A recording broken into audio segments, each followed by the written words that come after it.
Senador Moca. Senador Anastasia, deputado Manuel Júnior, relator, o Marcos Vinícius Neder, Fabrício Soler e Ana Júlia Pessoa. Primeiro, quero me desculpar pelo atraso, mas Vossa Excelência sabe que aqui no Senado a gente participa de várias comissões ao mesmo tempo. Então é muito difícil. É difícil aqui. Ao contrário, eu fui por 3 mandatos deputado federal, lá na Câmara a gente briga para entrar numa comissão, né? Aqui a gente ao contrário, aqui os senadores são compulsoriamente. Então, mas eu tenho aqui, na verdade, o pessoal do meu estado, e aí o doutor Marcos Vinícius tratou exatamente dessa questão dos factos, que elas são tratadas como se fossem umas empresas comerciais, né? E elas, na verdade, acabam ajudando as pequenas e microempresas, até porque os bancos não têm muito interesse nessas empresas. Então, eles apresentaram um deputado do Sergipe, né? Eu tenho o nome do deputado aqui, eu acho que é Hamilton Sino Laércio. E ele apresentou uma emenda, número 6 e 7, né? No sentido de compatibilizar e para tornar mais justo essa que seria, na verdade, uma disputa. Então, eu queria reiterar, eu tive com eles, achei que era realmente justo o que eles estão pleiteando, mas Vossa Excelência é o relator, né? É claro que a nossa tendência natural é de aprovarmos o relatório de Vossa Excelência, né? Mas eu gostaria muito que Vossa Excelência, então, assim, olhasse com muito carinho, porque me pareceu, salvo o melhor juízo, essa é uma matéria e eu tenho humildade para reconhecer. Eu sou um médico do interior, né? Então, essa matéria tributária, ela é difícil até para os advogados tributaristas, né? Não é uma matéria complexa que eu não tenho a pretensão de dominar, mas o pleito, principalmente quando ele se refere de que são as factors que atuam concedendo crédito para as pequenas e microempresas, me sensibilizou, por isso é que estou defendendo as emendas de número 6 e 7, junto ao nosso relator. Senador Moca, pedindo permissão ao presidente, já para lhe responder, eu atendi e estou aberto a todos os setores e segmentos da sociedade. Eu recepcionei o deputado Laerte e uma comissão, Laércio, lá do Sergipe, e já recepcionei o material, estamos fazendo estudos, e agora, com o reforço de Vossa Excelência, colega médico, também tem aqui um médico que não é afeito à questão, está tentando aprender aqui minimamente para cumprir sua tarefa. Com certeza estaremos analisando e tentando atender o pedido de Vossa Excelência. Eu acho que o único mestre aqui, fora os expositores, é o doutor Anastasia, né? Você é mestre. Não em direito tributário, mas eu fico feliz de ver tantos médicos aqui, que significa que a medida provisória está muito bem cuidada. Se tiver algum problema... É claro, saúde é imediato. Eu passo a palavra ao deputado Walter Yoshi, que se inscreveu. Por gentileza, deputado. Cumprimentar nosso presidente, senador Anastasia. Uma satisfação encontrá-lo pessoalmente. É a minha primeira participação nessa comissão. Eu não estive ausente na semana anterior em função de uma missão oficial. Cumprimentar e parabenizar o nosso relator, desejar muito sucesso. Deputado Manuel Júnior, um parlamentar equilibrado, que conhece muito bem os temas na área econômica e com certeza terá muito a agregar nessa comissão. Cumprimentar todos os expositores, agradecer a presença dos senhores nessa participação, muito importante. E eu só quero fazer 2 considerações e uma primeira pergunta para a doutora Ana, que representa aqui o MEDIC. Eu peço desculpas, como o senador Moca, eu cheguei um pouco atrasado em função de outros compromissos, mas eu não tive tempo de ouvir a sua apresentação. A minha preocupação se refere à competitividade da indústria nacional. Com relação a essa medida, o impacto que a SMP teria no encarecimento dos insumos, porque na medida em que nós aumentamos o PIS/COFINS, Os insumos também acabam sendo impactados, e agora com o dólar a mais de 3,13, 3,2, como seria o impacto para a indústria nacional.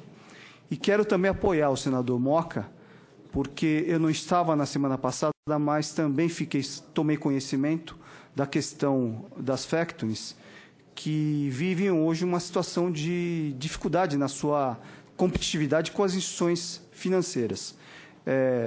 Com propriedade, eu encontrei agora há pouco o deputado Laércio, que apresentou 2 emendas. Eu gostaria de perguntar o posicionamento do Dr. Vinícius a respeito dessas 2 emendas que foram colocadas pelo deputado Laércio Oliveira, que conhece muito bem também esse tema do setor financeiro.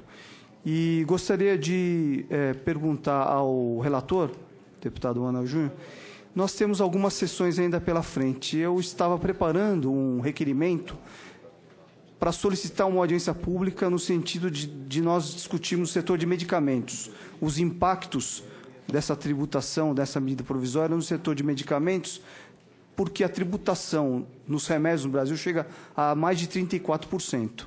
E o momento que nós vivemos é um momento muito delicado para a saúde nacional. E eu gostaria de saber se há ainda a possibilidade de nós tentarmos encaixar ou agendarmos uma audiência pública para tratar desse tema. Senhor presidente, deputado Walter Rocha, agradecer a Vossa Excelência as palavras elogiosas não merecidas por mim, mas dizer a Vossa Excelência o seguinte: o presidente sabe que nós tentamos, inclusive, fazer uma audiência só. A pedido dos colegas, senadores e deputados aqui presentes, o deputado Paulderney Avelino solicitou que nós tivéssemos 2 momentos de audiência pública, e eu, assim, acatei, aqueci, e nós estamos na 2ª audiência pública.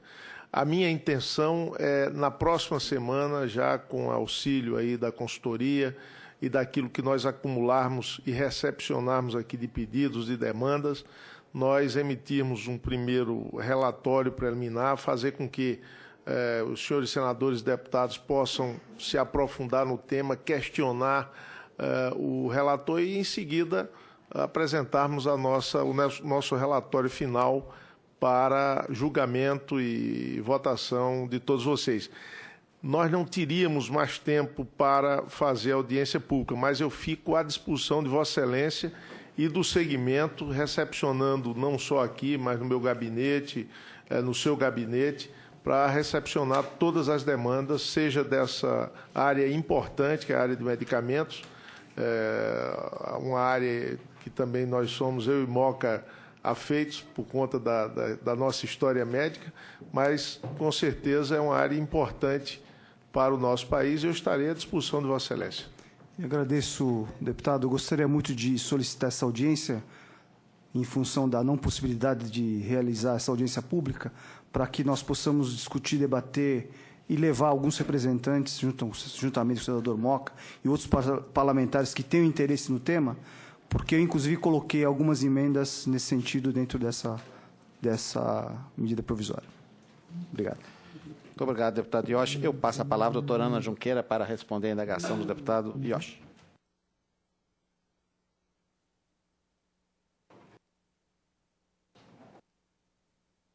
Deputado, pela pergunta. Em relação à competitividade da indústria, né, e o impacto potencial disso, nosso entendimento é de que justamente a medida visa corrigir um tratamento que seria favorável à importação, né? Então, nesse sentido, ela visa assegurar condições de competitividade para a indústria nacional desses insumos. A pedido já do relator, nós faremos, então, um levantamento em termos setoriais, porque dependendo da composição do setor, há setores que dependem mais da importação de insumos do que outros, então o impacto pode ser diferenciado sim por setores. Nós faremos um levantamento e encaminharemos aqui à comissão para que os senhores tenham mais elementos para avaliar. Muito obrigado, senhora. Passo ao doutor Marcos Vinícius Neder. Ao longo do tempo, praticamente se olha para a FECS com uma dupla personalidade. Ela, às vezes, é banco, às vezes é empresa comercial. Mas, nesse caso do PIS/COFINS, ela é tributada, ela tem que aderir à não cumulatividade, ela tem que ser tributada pela não cumulatividade, a alíquota de 9,65 de PIS/COFINS, e não tem a opção de ser do regime cumulativo, que seria o do lucro presumido. Então, a principal razão é que ela é enquadrada como uma natureza de uma entidade financeira. Mas as entidades financeiras têm alíquotas mais baixas, de 4%. Então, ela perde dos dois lados. Então, realmente, nesse segmento, a tributação da não cumulatividade é muito gravosa para as factories e que leva, muitas delas, à informalidade. Então, realmente uma colocação que deve ser justa de adequar a tributação das factories a uma realidade, ou ela bem é uma instituição financeira ou uma empresa comercial, ela está dos dois lados e com a tributação mais gravosa. Exatamente o argumento aqui, deputado Manuel Júnior. Eles recolhem uma alíquota de 9,25 contra 4,65 arcado pelas financeiras. Então, é o que o doutor... ela quase que vive uma ambiguidade, né? E aí, nesse caso especificamente, ela perde dos dois lados, né? Aí eu acho realmente que é muito justo, né? Mas Vossa Excelência já aqueceu. Muito obrigado, doutor Marcos Vinícius. Eu indago ao eminente relator, aos senhores parlamentares, se há alguma outra indagação a ser feita aos nossos expositores.